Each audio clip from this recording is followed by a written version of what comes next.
siempre nos enseñan que, ¿no es cierto?, las plantas hacen fotosíntesis, producen su propio alimento gracias al sol. Pero ya hasta ahí llega, po. Bueno, pero ¿por qué hace eso en las plantas? O sea, en el fondo lo que hace una planta con la luz del sol, básicamente es producir un glúcido, como la glucosa. ¿Y para qué quiere la glucosa? Bueno, para respirar.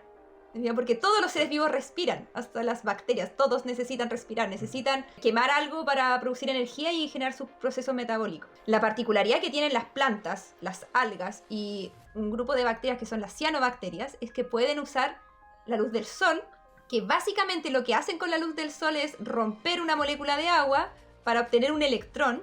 Y ese electrón, a través de una serie de procesos químicos, utilizando CO2, finalmente nos permite tener una molécula de un glúcido como la glucosa. Pero la luz del sol es eso, la luz del sol lo que permite es la fuente de energía solamente para que este proceso se produzca, y en el proceso se rompe una molécula de aguas para obtener un electrón.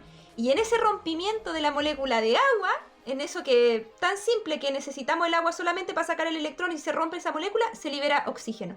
O sea, el oxígeno lo que es un producto de desecho de la fotosíntesis.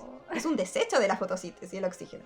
Pero volviendo a tu pregunta, porque igual tiene que ver con lo que tú me decías como los extremófilos. Porque en el ecosistema, en cualquier ecosistema, los flujos de materia y energía, todo parte con estos organismos que son, por ejemplo, los que hacen fotosíntesis.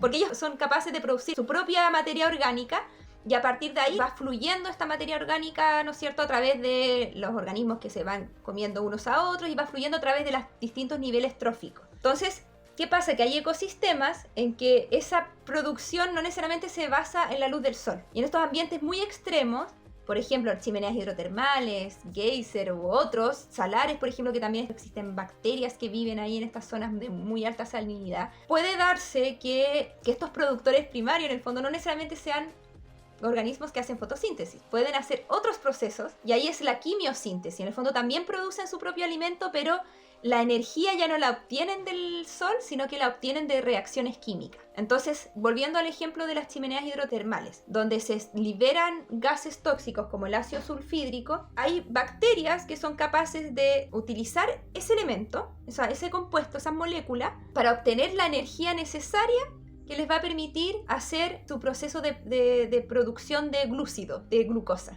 ¿Ya? Lo mismo que hace la fotosíntesis, pero van a hacerlo a través, no ahora de utilizando la energía del sol, sino que utilizando la energía de reacciones de oxidación, por ejemplo, de un compuesto como el ácido sulfídrico. Esta bacteria lo va a oxidar y eso va a liberar una energía, y gracias a esa energía van a poder producir este glúcido, esta glucosa. Bueno, y así hay bacterias que pueden usar, por ejemplo, el metano, el ácido sulfídrico, una serie de otros compuestos, pero también hay otras bacterias o microorganismos que no solo las van a utilizar para producir materia orgánica, sino que también van a poder oxidar materia orgánica utilizando también estos compuestos. Por ejemplo, la glucosa que se produce en la fotosíntesis, que finalmente es como el combustible de todos los seres vivos, todos lo utilizamos, es la energía de nuestras células. Y esa glucosa se quema de alguna forma a través del oxígeno que respiramos. El oxígeno, de alguna forma, lo que hace es quemar o romper esa molécula de glucosa para obtener energía, y así que los organismos funcionen. Cuando no hay oxígeno, en los ambientes donde no hay oxígeno,